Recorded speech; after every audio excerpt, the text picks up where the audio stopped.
أعوذ بالله من الشيطان الرجيم بسم الله الرحمن الرحيم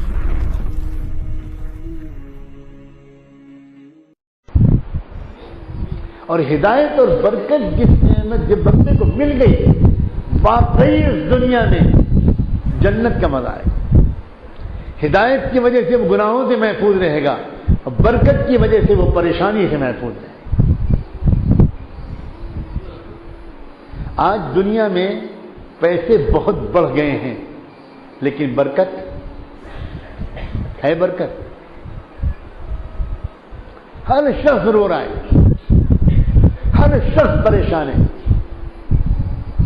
عجیب حالت ہے. ایک بار جہاز میں بیٹھا میں, مجھے کسی جگہ اچانک جانا پڑا تو میں ایئرپورٹ پہنچا. میرے پاس پہلے سے ٹکٹ نہیں تھا لیکن فوری طور پر مجھے بلایا گیا کہ آپ کا آنا ضروری ہے. تو میں پہنچا. کون سی فلائٹ سب سے پہلے مل سکتی ہے؟ لوگوں نے کہا یہ مل سکتی ہے لیکن اس میں صرف فرسٹ کلاس کا ٹکٹ بچا ہے, باقی پورا جہاز فل ہے. میں نے اپنے میزبانوں کو فون کر کے کہا کہ بھائی اگر اسی وقت آنا ضروری ہے تو پھر بزنس کلاس کا فرسٹ کلاس کا ٹکٹ لینا پڑے گا. انہوں نے کہا آپ بالکل فکر نہ کریں, آپ اسی ٹکٹ سے آئیں, آپ کا ہونا ضروری ہے. میں وہ ٹکٹ لے کر اور وقت پر جہاز میں سوار ہوں.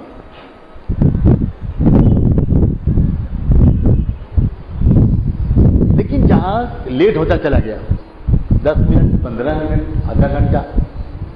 اب مجھے تو جلدی پہنچنا تھا, مجھے الجھن ہونے لگی کہ یہ کیا ہوا. اور کوئی اعلان بھی نہیں کر رہے. جہاز میں عام طور پر اگر کسی وجہ سے تاخیر ہوتی ہے تو وہ اعلان کر کے بتا دیتے ہیں کہ فلاں وجہ سے ذرا دیر لگ رہی ہے, مسافر لوگ ذرا معاف کریں اور برداشت کریں. لیکن کوئی اعلان بھی نہیں کرے. تو جہاز کے عملے کے ایک نوجوان لڑکے سے میں نے پوچھا, اس کا جو نام لکھا ہوا تھا اس سے پتہ لگ رہا تھا کہ یہ مسلمان ہے. تو میں نے اس کو بلایا, میں نے کہا بھائی یہ فلائٹ کیوں لیٹ ہو رہی ہے؟ تو اس نے مجھ سے کان میں کہا کہ مسٹر رتن ٹاٹا آنے والے ہیں اور ان کا جو پرائیویٹ جہاز ہے وہ خراب ہو گیا ہے, جو ان کا ذاتی جہاز ہے, اور ان کو پہنچنا ہے تو ان کا فون آیا ہے کہ ذرا میرا انتظار کریں, میں آ رہا ہوں. تو رتن ٹاٹا, وما ادراک ما رتن ٹاٹا, دنیا کے چند مالداروں میں سے ایک. تو رتن ٹاٹا کا انتظار ہو رہا ہے, یہ اس نے مجھ سے چپکے سے کہا. خیر 15-20 منٹ کے بعد وہ آ گئے. اب میری خوش نصیبی یا بد نصیبی کہ پورے فرسٹ کلاس میں صرف ایک سیٹ خالی تھی جو میرے بغل میں تھی. ان کو یہیں پر بٹھایا گیا. میں نے محسوس کیا کہ شراب کے نشے میں ہیں وہ. خیر لیکن میرا دل چاہتا تھا کہ میں کچھ بات کروں ان سے. اللہ نے ایک موقع دیا ہے تو میں کسی طرح پیغام پہنچاؤں. تو میں نے ان سے کچھ بات چیت شروع کی, کچھ تعارف ہوا. تو جب میں نے ان کو مسٹر رتن کہہ کر پکارا, وہ تو انگلش ہی بول سکتے ہیں, تو وہ چونکے کہ میں ان کو پہچانتا ہوں. ان کو حیرت ہوئی کہ ایک مولوی صاحب یہ مجھے پہچانتے ہیں. تو میں نے ان سے انگریزی میں بات کی اور میں نے ان سے پوچھا یہ بتائیں مسٹر رتن, آپ تو دنیا کے شاید سب سے زیادہ خوش آدمی ہوں گے. تو رتن نے مجھ کو 2-3 منٹ گھور کے دیکھا. کہنے کا مسٹر نعمانی, میں نے اپنا کارڈ دیا تھا ان کو, مسٹر نعمانی اور کسی ٹاپک پر بات نہیں کر سکتے ہم لوگ. یہ جواب دیا. Can't find out any other topic, کیا ہم کسی اور موضوع پر بات نہیں کر سکتے؟ میں نے کہا مسٹر رتن آپ کا نام ہم سن رہے ہیں 10-20 سال سے, اور پچھلے چند سالوں میں تو بار بار تذکرہ آیا ہے آپ کا, کیونکہ آپ شاید دنیا کے تیسرے چوتھے مالدار آدمیوں میں سے ایک ہیں. تو اس لیے میں آپ سے صرف اتنا جاننا چاہتا ہوں کہ دنیا کے سب سے خوش آدمی ہوں گے تو آپ ذرا بتائیے نا اس بارے میں. تو رتن بولے ہماری صاحب پلیز اگر اور کوئی بات نہیں کر سکتے تو مجھے آرام کرنے دیجیے, میرے دل کے تاروں کو مت چھیڑیے. میں جب بچپن میں تھا, بچہ تھا, when I was a very small child of 7 to 8 years old, تب میں کبھی خوش رہتا ہوں گا. اب تو زمانہ ہو گیا, میں خوشی سے بالکل محروم. میرا خیال میں ہماری مسجد کے مؤذن بھی زیادہ خوش رہتے ہیں.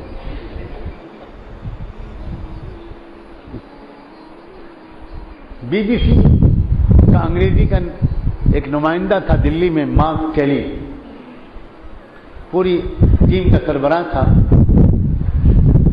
دارالعلوم دیوبند کا جب اجلاس ہو رہا تھا 7 سالہ, تو اس موقع پر بی بی سی کی طرف سے وہ اس اجلاس کی رپورٹنگ کے لیے اپنی ٹیم لے کر آیا ہوا. اور دیوبند کا اجلاس جس نے دیکھا ہے وہی سمجھ سکتا ہے کیا حالت تھی اس میں. لاکھوں انسانوں کا ہجوم, دیوبند کی پتلی گلیاں, آپ اپنی مرضی سے کسی طرف جا ہی نہیں سکتے تھے. آپ تو ادھر کو چلیے جدھر کو یہ دھارا چل رہا ہے, ورنہ شام تک نماز جنازہ تیار. آپ کو جانا ادھر ہے اور بھیڑ جا رہی ادھر, تو کھڑے ہو جائیے ادھر اور جائیے 4 میل 3 میل 5 میل, جہاں بھی آپ کو کہیں بچنے کا راستہ ملے بچیے گا. اتنی بھیڑ, اتنا مجمع. اب ہم لوگوں نے دیکھا, میں اور میرے 1-2 ساتھی, میں بالکل نوجوان تھا اس وقت, میں دیکھا کہ سڑک کے کنارے نالی کے دونوں طرف پیر کیے ہوئے مارک کیلی کھڑا ہے اور بیچارہ کسی فائل سے اپنے ہوا کر رہا ہے. گرمی, مکھی, مچھر, مجمے کی بدہواسی لگے گا کہ مر جائے گا. اور وہاں کس کو پرواہ, کون مارک کے لیے کون کیا ہے. نفسی نفسی کا عالم. میں نے اس کو پہچانا, میں نے اپنے ساتھیوں سے کہا بچاؤ اس کو, نہیں پوری بی بی سی ہنگامہ کر دے گی, اس کو نکالو یہاں سے. تو ہم لوگوں نے خیر اس کو کسی طرح گھیرے میں لیا اور چیرتے چارتے الگ کنارے نکال کے لے گئے. اس کو ٹھنڈا ونڈا پلایا, ذرا پنکھے میں بیٹھا, اس کے حواس درست ہوئے, پھر بات چیت شروع ہوئی. وہ مجھے پہچان گیا, میں اس سے پہلے اس نے مجھ سے مل چکا تھا. بہت سی باتیں اس نے کی, وہ تو میں اس وقت نہیں سناؤں گا. مجھے صرف ایک بات یاد آئی. اس نے کہا کہ میں 2 دن سے یہاں ہوں, نہ کھانے کو مل رہا ہے, نہ پینے کو مل رہا ہے, نہ پیشاب کرنے کی جگہ مل رہی ہے, نہ سونے کو مل رہا ہے, اور کھانے کو کیا مل رہا ہے, مکھی مچھر. عجیب حالت ہے. مگر یہ سارے لوگ خوش ہیں, یو آر آل انجوائنگ, سب مست ہیں, کوئی ایک ناراض نہیں ہے. یہ اس نے نوٹ کیا. میں کہا معاف چلی, سمجھو اس بات کو, یہ ایمان کا تعلق ہے جو ان ساری تکلیفوں کے باوجود سب کو خوش رکھے. یہ دل کی خوشی کا راز تم لوگ نہیں سمجھ سکتے. یہ بیچارے, ان کو سونے کی جگہ نہیں مل رہی, کھانے کو کچھ نہیں مل رہا, بازار میں جو کچھ تھا وہ پہلے دن ختم ہو گیا. بھاگ گئے لوگ وہاں سے, ہوٹل والے, اس لیے کہ لوگ ان سے مار مار کے کھانا پکوا رہے تھے. سونے نہیں دیتے تھے. مجھ سے خود کہا ہوٹل والوں نے, 4 دن ہو گئے, اگر ہم 10 منٹ کے لیے ہوٹل بند کرتے ہیں تو 100 آدمی آ کے ہمیں مار کے اٹھا دیتے ہیں, روٹی پکاؤ. میں نے کہا کہ ہم نے سنا تھا روزی جب اللہ دینے پہ آتا ہے تو مار مار کے دیتا ہے. اسے کہتے ہیں روزی اللہ کے ہاتھ میں ہے. اب تو سمجھ میں آیا, یقین درست ہو گیا.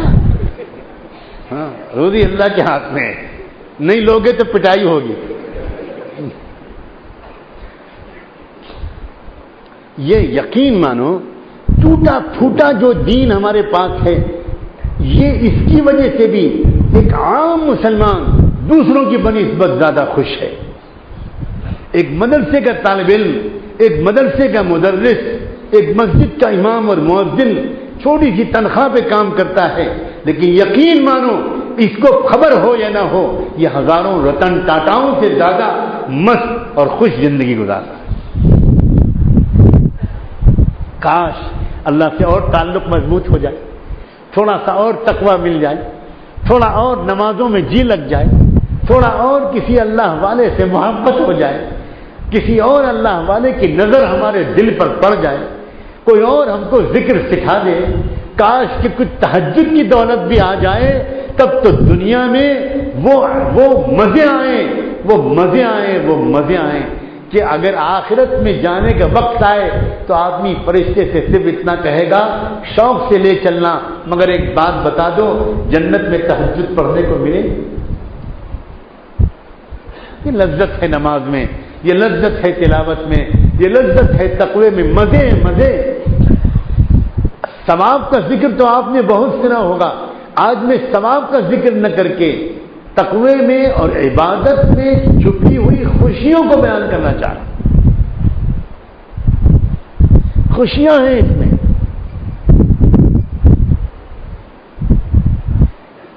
ایک تقوی والے غریب انسان کے اخلاق اچھے ہوتے ہیں، اس کے اپنی گھر والے خوش رہتے ہیں، اور ایک مالدار آدمی جس کی زندگی میں گناہ بھرے ہوئے ہیں وہ غموں سے اور الجھنوں سے پریشان رہتا ہے۔